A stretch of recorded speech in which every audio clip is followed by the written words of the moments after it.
Welcome back to another video. Today in this video, we are going to be talking about my ownership of this 2009 Lexus ES350. Let's get right into it. No bullshit. So, as you guys have already seen in my past videos, I made a video talking about it, the story of it, revealing it, all that good stuff. And then I made a video reviewing it and showing you the physical design of the car, walking it around, showing you what it looks like, talking about the driving impressions. And this one, we are going to delve into how has it been, because maybe not to you guys, but I have owned this car for now 2.5, almost 3 months. In fact, it's coming up on 3 months, November 7th, which is absolutely crazy. I have been loving this car. I could not be happier with it. And I want to talk about it, right? Are there any flaws with this car? As of right now, because I've only had it for 2.5, 3 months, I have not had a single iota of issues with this car at all, ever. It's so reliable. It's so dependable. It does everything you want it to do. That it almost doesn't even know what the word is or what it means or what it represents, but it genuinely has zero qualms, zero problems, at least as of now. Now, if it really does start to become a POS, I don't think it will. It's Lexus. It's got the Lexus reliability backing it and the Lexus brand. And I really do, like, after driving it a couple months, I really am I'm trusting the brand, and I'm really trusting the build quality, because I'm driving a 15-year-old car around and it feels like I'm driving a new car. Like, that to me, that's insane. Now, keep in mind, this one is well taken care of. The owner hardly drove it, and it's a low miles car for its age, but at the same time, even like 15 years old, you're bound to have problems with a lot of cars, even low miles ones. So the fact that this doesn't even have that and it still feels strong, solid, and brand new really does speak to its build quality and durability and design. It's absolutely impeccable. What Toyota and Lexus have done with their cars, and with this car in particular, is just it's honestly incredible. I feel like a proud owner. And I'm coming out of a Chevy, which it was fine. The engine, all the Chevy people really do like beat me up over me complaining about the car and saying, oh, but the engine and the transmission is reliable. The transmission was relatively reliable, though there were some pretty crazy issues. It was sluggish and it vibrated the dashboard a lot, and it just felt really crap at times. But it was overall generally sort of reliable. The engine was impeccable. I'll never deny that about those Chevys. But I'm sorry, you don't just focus on the reliability of an engine and then just totally skimp out on the interior. Like, that is like, I don't, like, that's the place where people spend the most time. And that's the place where people are going to be 15, 20 years in the future when they still want to drive that car around. And if you give them a hunk of junk, it's going to piss people off. And it bothered me after a while. Like, when I initially first had the car, I never had those types of problems. And then 3-4 years later, it just, oh my God, terrible, right? But with this car, and this is how I know it's just a GM thing, and it's unacceptable, honestly, because this car is older than that car. And I haven't had to worry about it one bit. It doesn't creak, it doesn't rattle. Like, the center console, I put my elbow on it. It creaks a little bit, but I guess that's to be expected. There's a little bit of plastic underneath there. It's by design. It's whatever, right? But everything else, there's no cracks, no rips, no tears in the dashboard. I know these cars sometimes will tend to have that problem, and this one doesn't. And there's no creaks or rattles in this car at all. Like, I'm telling you guys, it is absolutely mind-blowing. If you guys have not been in an older Lexus, especially a well-kept older Lexus, because obviously there's people, and I've seen it all over the internet, and it's really sad, and it's starting to see, there are people who don't take care of these Lexus cars, and they look like crap. Like, honestly, they are crap.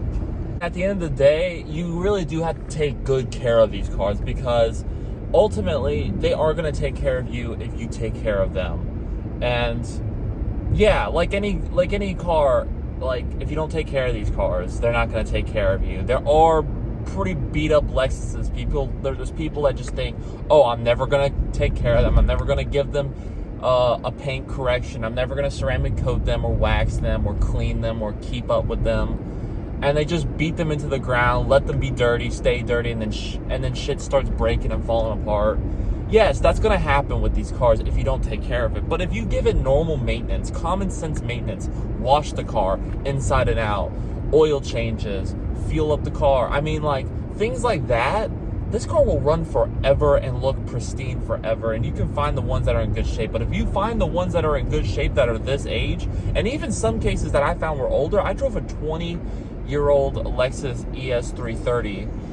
Had a rebuild, so I didn't buy it, but I was on the verge of buying it. It was $7,000, and that car drove brand spanking new. Now keep in mind, that car felt more dated than this car. Both on the outside and the inside, it definitely felt dated. But it was comfortable, and the price was so low, and I was about to buy it because of the mileage, and then I saw the rebuild title, and you don't want to buy those, so I skipped out on it and decided not to buy it. But even with the rebuild title, it drove like a dream, and it looked brand new, and it felt brand new. And it's just, when you take good care of them, it's really impressive how well those cars hold up in the long run. So don't go out and buy or drive a crappy one, but go out and buy a good used, pre-conditioned car that was well taken care of in good condition. If you do, you're going to be very impressed. If it does become a POS, I will let you know. If it's not actually what it's made out to be, then yeah, of course I'm going to be real about it. I'm not going to hold back. But as of right now, I'm really impressed, and I just got nothing but good things to say about this car. Now, here's the crazy thing, right? This car, when I bought it, had 93,900 and something miles on it, right? Well, right now, as I'm driving the car, I shit you not, we're at 98,467 miles. I've almost put 5,000 miles, pretty much 4,500 miles on this car. In 2.5, almost 3 months, I've done what the guy did every year for 15 years. I've done that in like the first month. Because I did the math, when you break it down, 93.9 comes out to 2,700 miles a year the guy drove, which meant the guy never ever drove far, and he probably stayed in town and never left Florida with the car, which is crazy to me. Meanwhile, me, I've driven that mileage in about a month or two. The amount of miles he drove every year, I drove in 1 month or 2 months. And that really does show you how much I drive on a day-to-day basis. But that's why I'm glad I bought this car, because I didn't really truly know how much I was going to be driving my car, my first luxury car. And I'm glad that I bought a Lexus and drove that much instead of like a Benz or a BMW. They might be nicer, maybe their build quality might be even stronger in some situations and scenarios, but I'm really glad I picked this brand, because Lord knows, like, I would have bought the Beamer or the Benz or the Audi, and I would have had problems way quicker because of just how much I drive. Because those cars, the higher mileage they get, the more problems, the more expensive they become to maintain and upkeep. They're actually pretty dependable cars, I've heard. The only problem with those cars is they just require more maintenance. The maintenance becomes a little more expensive, a little more in your face. And I would have probably had to deal with those problems a lot sooner if I would have bought a car like that. So I'm glad I ultimately didn't. Now, the minimum I plan on keeping this car is probably at least 5 years, at the absolute minimum. So that way, because my plan is to build this YouTube channel, build my money, be able to buy a better car in 5 to 6 years, whatever, maybe even longer. But 5 at the minimum, assuming everything goes well with this channel, it takes off, or something good at my job happens, whatever the case may be. If I had to predict how much I drive every year, I drive anywhere from 15 to 17,000 miles a year. That's a pretty good amount of miles, and at this rate, it might even be 20. So it's going to be probably close to 200,000 by the time I go to sell it, which is crazy, because these cars can do another 100,000 miles after the 200,000, which is like, it's mind-blowing that this car is this reliable, this dependable, and this well-built. And I won't even reach the end of its lifespan at 200. That's just mind-blowing to me. A lot of the GM products that we have had as a family at my household, they all go bad after 200. Like, the 200 is just the magic word, and then they start having issues. And it's crazy that this car can do 300 or 250. And I'm probably not even going to take it that high. But it's nice to know that it can go that high in case if I ever did need to go that high. If I was really driving that much. It's nice to know, but Yeah, that just really shows you the attest of the build quality. I mean, these cars just go forever. I have a buddy who bought a 2007 RX SUV, and it was a little more beat up than my car. It was a little more worn up. The interior is a little more beat up than mine, not as nice as mine. And his car is just so dependable. And it's higher mileage too, by the way. And it just goes. It goes. It's got the Lexus magic that you associate with the brand. And I don't think you can go wrong with this car. Now, as far as everything else goes, the fuel, how has the fuel been over these past couple of months? I can get some really incredible MPGs in this car, like truly and utterly. Like right now, I'm averaging 27.5 miles per gallon because I'm light on the throttle. And that really does show you, like, just how well this car can be. It doesn't guzzle gas. Now, it's not an efficient, super eco-friendly car, but it is pretty good at what it does. All consider, I mean, you got to remember, it is a luxury car from 15 years ago, so it's going to get good MPGs, but not as nice as you would want it to. Now, as far as gas goes, I put either 91 premium or 93, and that's it. There's people in my, there's some really great fans who have reached out to me saying that you can do 87 in these cars, and I thought about it, I tossed it around a lot, but at the end of the day, I'm willing to pay the extra $4 to $5 extra dollars if it's going to make my car extra reliable and extra smooth in terms of how well it runs. Because, listen, I've been only putting 93 or 91, and this car has just drove like a dream. And I kind of don't want to ruin that by taking a gamble by being cheap.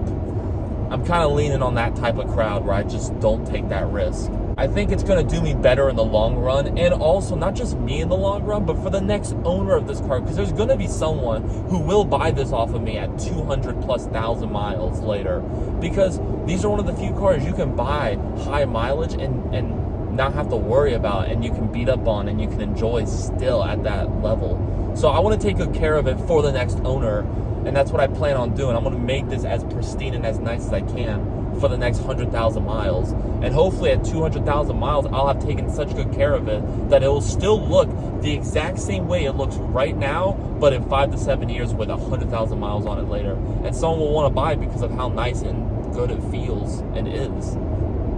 So that's my decision I made on the gas. And I'm just going to stick with it, right? Overall, I absolutely am in love with this car. I plan to do more things to this car to make it look nicer, to modernize it and bring it into the 21st century and call it mine. If you want to see stuff like that, I'll be real with you guys. I have never made videos like that on this channel. This is mostly a car reviewing channel, and I plan to mostly keep it a car reviewing channel. However, if you guys are actually interested, please blow up the comment section below and tell me, okay? I won't do it if no one's talking about it. I'll be real. If no one's going to talk about it or hype it up or be like, oh, I want to see that, or show any interest, I'm not going to explore it. But if you're a fan of mine and you're genuinely interested in seeing how it looks and the process and how much it is, and the before and the after, if you really are curious, then please spam comments with it below. And also, I might, when we get to the 12-month mark, the 1-year mark, I will make another one of these videos where I do a 1-year update and talk about the miles, how many miles I put on, how much I've spent on the car. So if you want that as well, next year, obviously, because that's when the 1-year mark is for this car. If you are curious about that and you want to see that video, the 1-year update on this car, also spam it in the comment sections below. But with all that being said, thank you guys so much for watching. If you enjoyed, please like, share, comment, and subscribe. Guys, we are growing and going up, and I'm so excited for the future with this channel. I've just been so beyond thrilled and blessed and shocked and excited to see how much this channel has grown in a couple of years. Especially in the past year, let alone year and a half, but this entire 2024 year, the growth has been exponential, and I can only see it getting bigger and going up higher than this, which would just be an absolute dream and an absolute blessing. So please help me out by doing that. keep growing, keep blowing me up. Let me know what cars you want me to review as well. Put that in the comment section below as well, and let me know what you would want to see next. What do you want to see me get behind the wheel of next, right? But with all that being said, thank you guys so much. I will see you guys in another video. Peace out, man.